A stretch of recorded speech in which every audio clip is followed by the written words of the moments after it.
پچھلے رمضان شریف میں بڑا عجیب واقعہ ہوا، اور ایسا واقعہ کہ میں اس کو سوچتا ہوں تو جسے ہم کہتے ہیں نا کہ ایک ٹرننگ پوائنٹ ہوتا ہے.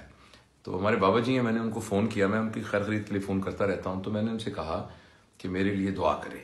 تو وہ کہنے لگے پتر کیا دعا کروں تمہارے لیے؟ میں کہا میرے لیے مغفرت کی دعا کریں. تو وہ کہنے لگے کہ مغفرت کی دعا کا تو طریقہ ہی بڑا آسان ہے، اور مغفرت کی دعا کے قبول ہونے کی بھی گارنٹی ہے بشرطے کہ جیسا میں کہتا ہوں ویسے کرو. تو میں نے کہا مجھے بتائیے. تو کہنے لگے مغفرت کی دعا کرنے کا یہ طریقہ ہے کہ آپ اللہ پاک سے یہ کہیں کہ اللہ پاک، اس دنیا میں جتنے لوگ رہتے ہیں نا، میں نے ان سب کو معاف کیا. آج سے میرا کسی سے جھگڑا نہیں، کسی سے لڑائی نہیں، میرے دل میں کسی کے بارے میں کوئی نیگیٹیوٹی نہیں، میرے دل میں کوئی بغض نہیں، میرے دل میں کسی کے بارے میں کینہ نہیں. تیری مخلوق جتنی بھی یہاں رہ رہی ہے میں نے ان سب کو معاف کیا، لہٰذا اب میں تجھ سے گزارش کرتا ہوں کہ تجھے مجھے معاف کر دے.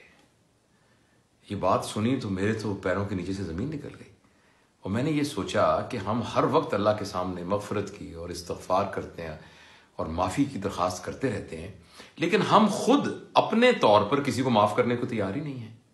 جس سے ہمارا چھوٹی سی کسی بات پر جھگڑا ہے تو اس جھگڑے کو دل میں لے کر ہم کیا کیا اس کے نقصان کے منصوبے نہیں بناتے. کیسے ہمارے مقدمات چل رہے ہیں، کیسی ہماری لڑائیاں چل رہی ہیں، کیسے ہمارے جھگڑے چل رہے ہیں. اور یہ نہیں کہ اوروں کے ساتھ، اپنے بہن بھائیوں کے ساتھ، اپنے بچوں کے ساتھ، اپنے عزیز و اقارب کے ساتھ، اپنے دوستوں کے ساتھ، جن کے ساتھ ہم ایک ہی دفتر میں ایک ہی جگہ پر کام کرتے ہیں، ان کے ساتھ ذرا ذرا بات پر ہمارے تنازعات چل رہے ہیں، اور ہم ان کو نقصان پہنچانے کا کوئی موقع ہاتھ سے جانے نہیں دیتے. اور دوسری طرف ہم عبادت کر کے اللہ سے مغفرت چاہتے ہیں. تو وہ بابا جی کی بات میرے دل پہ ایسے لگی، میں نے کہا کہ ہمیں تو حق نہیں ہے اللہ تعالیٰ سے اپنی مغفرت مانگنے کا اگر ہم خود اپنے اندر معاف کرنے کی استطاعت اور جذبہ پیدا نہیں کرتے. تو یہ بات مجھے اتنی اچھی لگی، تو میں چونکہ آپ نے یہ ذکر کیا تھا تو میں سوچا کہ میں آپ کے ساتھ یہ بات شیئر کروں.